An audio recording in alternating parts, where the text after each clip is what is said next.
Today I'm going to be ranking all of the companions in the Fallout series. First we have Arcade Gannon. I'll give Arcade an A. I think his backstory of being involved with the Enclave is cool. And he just has a lot of funny moments, like making him angry by convincing the Enclave to side with the Legion, or selling him into slavery to Caesar.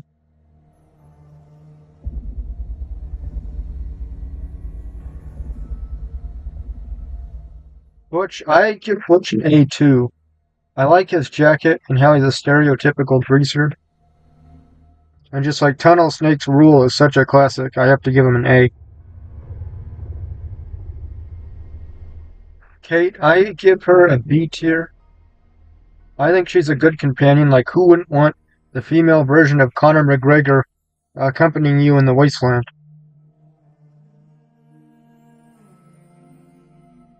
Sharon, I give him a B as well. You know, he's good as a bodyguard. He's big and menacing. And I guess I have some nostalgia for him because he's the first companion I acquired when I played Fallout 3.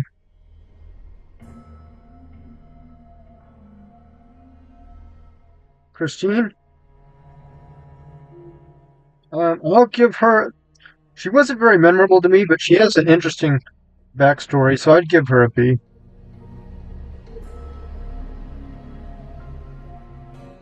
Clover, I think Clover is C tier. I never really used her much as a companion, and just like the sawed-off shotgun she uses is not very good.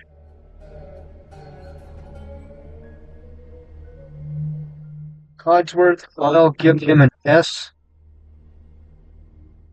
You know, I don't know of any other companion on here that would maintain your property for 200 years. You know, that's some dedication from a robot butler.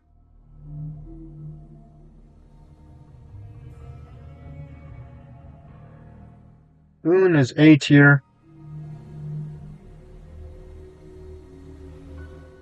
His rifle is really powerful and he makes combat a lot easier once you get him. And I like how cold and detached he is until you earn his trust and get to know him better. Curie, um, I give her a B. She's good, but she's not the same as Codsworth, so.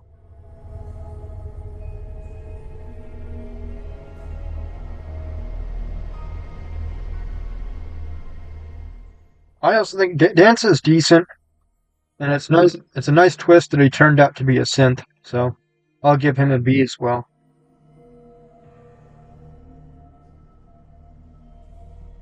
Deacon gets a C. You know, he's sarcastic, but other than that, he just really didn't stand out to me much.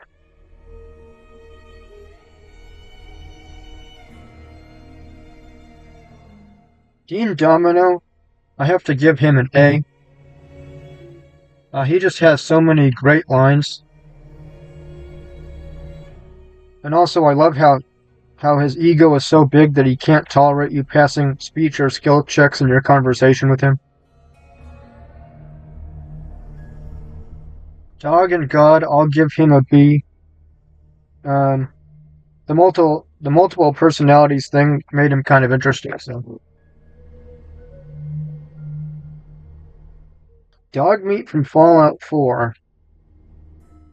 Uh, I'd also give him a B. I think the player just. I think that the game just kind of gives him to you too soon. Like you meet him at that Red Rocket gas station almost immediately when you start the game. And it just kind of lessens the impact of getting him as a companion.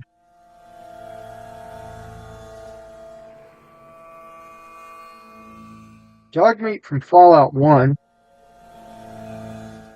Oh, I give Dogmeat from Fallout 1 an A. He was actually pretty strong in combat, and yeah, and I always had to try to keep him alive, but he would always get killed before I'd ever finish the game.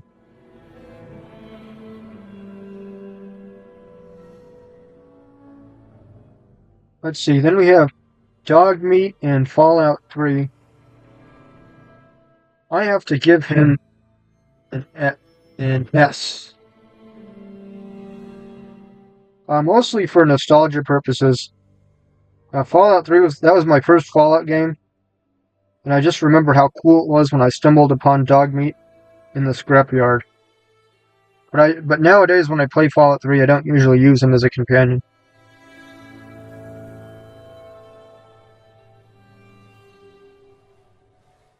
We got Eddie. I just give Eddie a B. He didn't stand out much to me. He just kind of beeps like he's R2D2.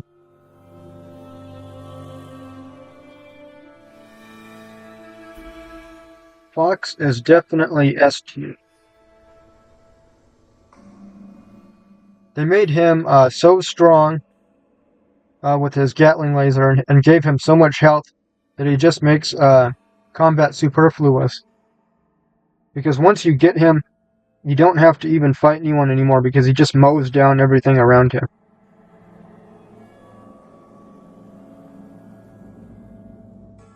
Tycho. I also give Tycho an S tier.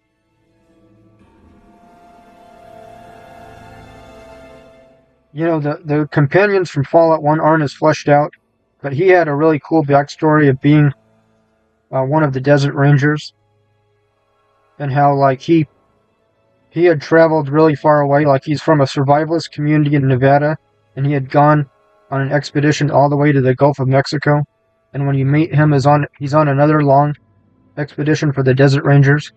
So he's a really cool character, and I love the nod to Wasteland.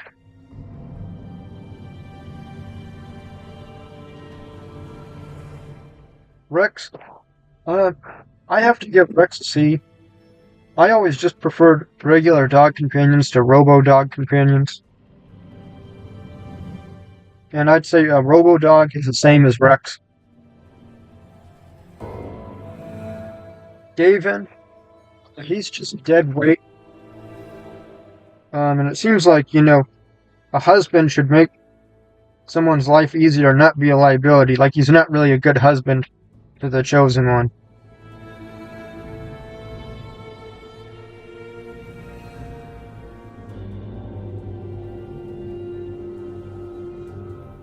K9, I also give him a C with the other robotic dogs, but he has the bonus of having a cool backstory about how he became sentient and hated the scientists that created him.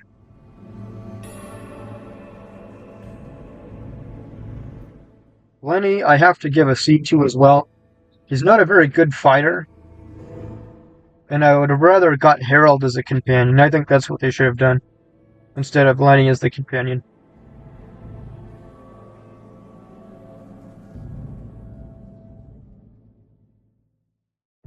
Myron, I'll give him a B. I really like how sleazy he is, and how his his talking head model, is pale, like he doesn't go outside very often.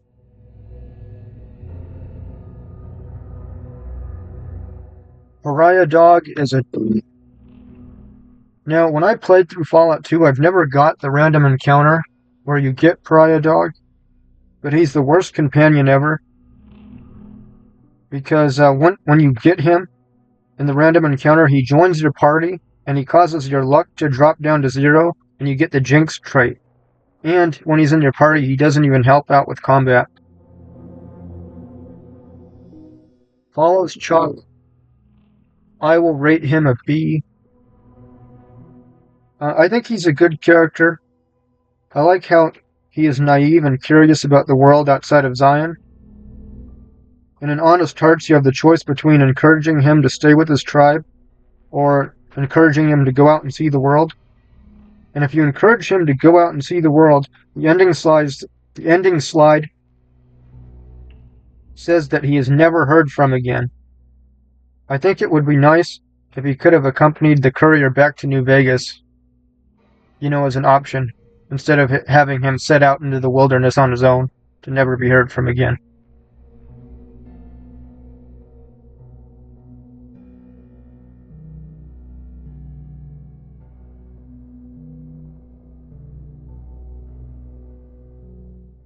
Gorus, I am rating Gorus an A. He's really strong in combat, and he gets several attacks per turn. And to disguise the fact that he's a Deathclaw, he walks around with a hood until combat starts, and then he takes it off. But I really doubt many people would be fooled by the disguise, considering how big he is. Like, he's at least twice as tall as a human, if not 3 times as tall.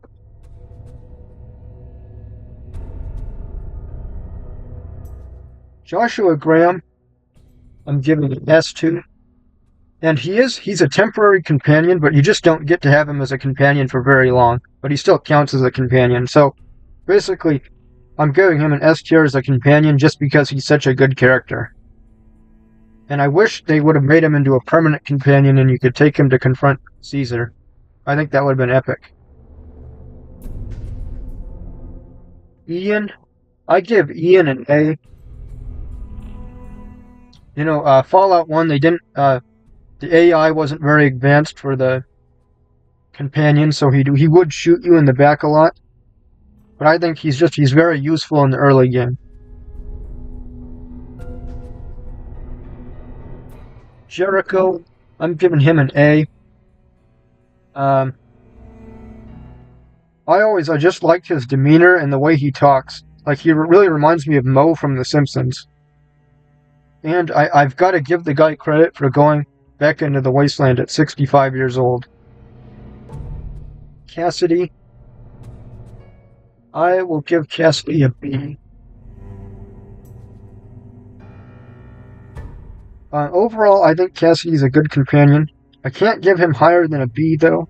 I had Cassidy and Lenny in my party once, and he would continually spam dialogue about how Lenny stinks over and over again. So since he never shuts up about that, I have to leave him at B. John Hancock, I think he's A-level. I like how he's ruthless and streetwise, but that he also has a moral code that he sticks to. Katja, I have to give her a C. And the concept of her character is not bad. It's just that she's not very effective because you get her so late in the game. Like, by the time you meet her, you're already facing super mutants, and she's just not strong enough to be effective against them. So she would have been a really good companion for early in the game. Lily, I give Lily a B. I didn't really use her that often, but I mean, what's not to like about a mutant grandma? Treaty, I think he's pretty standard as a companion too, so I'll give him a B. And I think it's cool that they brought back a little lamplight kid from Fallout 3 and made him an adult in Fallout 4.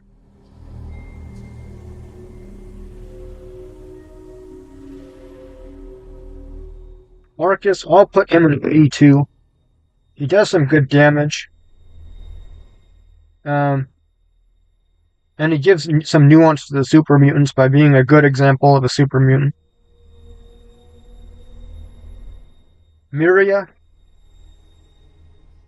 is D. And I think she's even below Davin. Like, she has all the same drawbacks as him. It's like taking up a companion slot and not being good in combat. But she also, is also the town slut, so that makes her even less of a good spouse than Davin.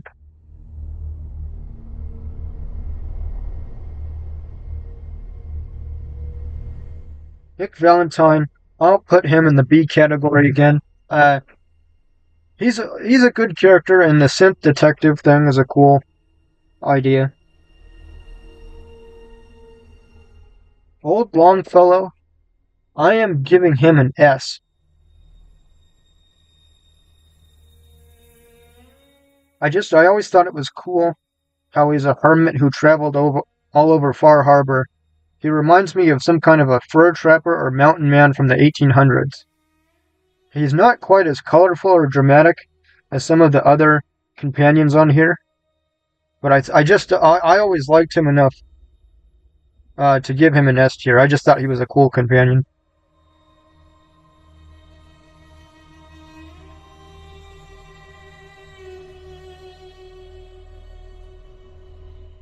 Piper, I give her a C. She has a few good sarcastic lines, But I think I deal with enough nosy people in real life, and I don't need a nosy journalist following me around the wasteland. Porter Gage, I'll give him an A. I like how cynical he is, and it's kind of interesting that he prefers to be the right-hand man instead of being the leader of groups. Like he was second in command to several raiders before the sole survivor.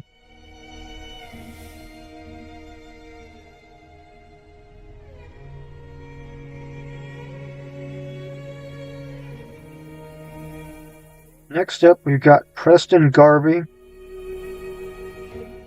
I give him a D because he's just such a ridiculous character. And he calls you general even though he's the one who gives all the orders, so he's the real one who's in charge. And even though he's really poorly written, I'm glad that he's a character because of all the jokes and memes about him. And I enjoyed making him angry by siding with the Nuclear World Raiders. So he's so bad as a character that he's good, because it's funny to make jokes about him about another settlement needs your help.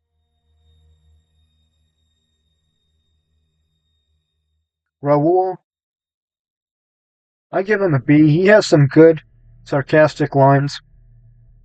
And I just think his backstory as a gunslinger was cool as well. Next up, we have Cass. I give Cass a C. I didn't find her to be all that interesting. You know, the tough girl who drinks and fights a lot is a trope that has been done before.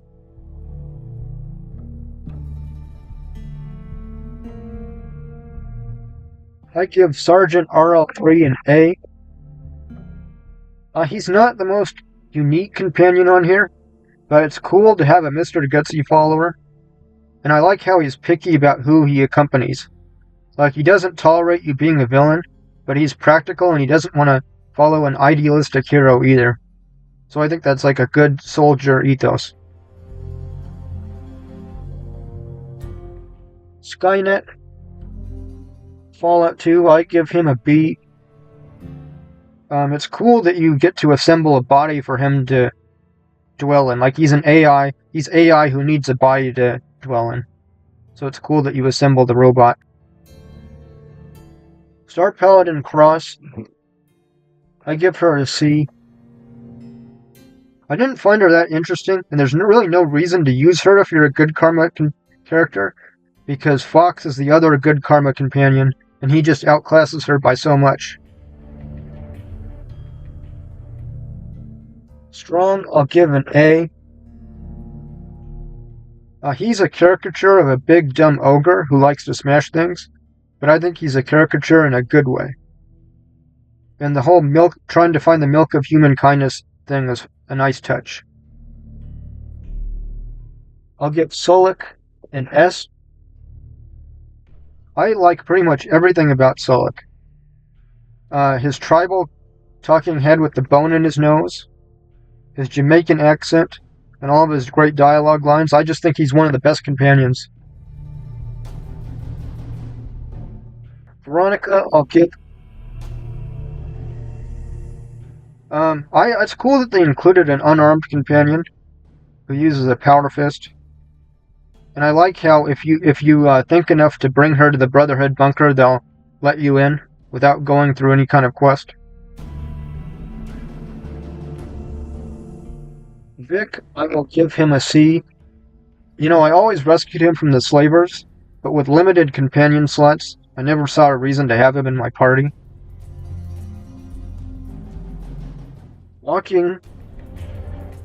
Waking Cloud, I give her a C. She's not a bad character, it's just that she's just part of a quest in Honest Hearts, so she's not very memorable. And then we have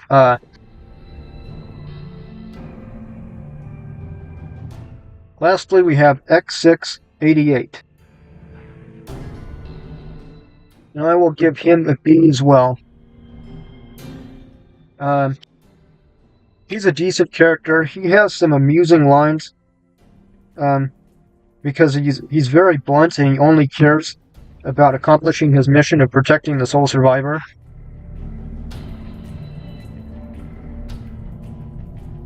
Thank you for watching the video. Let me know in the comments section if you agreed with my rankings and what your favorite companions are. Also, if you'd like to support the channel, I have a post-apocalyptic comic that I think fans of Fallout would enjoy. The comic is about a group of mercenaries who find a cache of ancient technology. The link for it is in the description, and if you'd like to check out the comic, you can read a sample of the first 9 pages for free. Goodbye for now.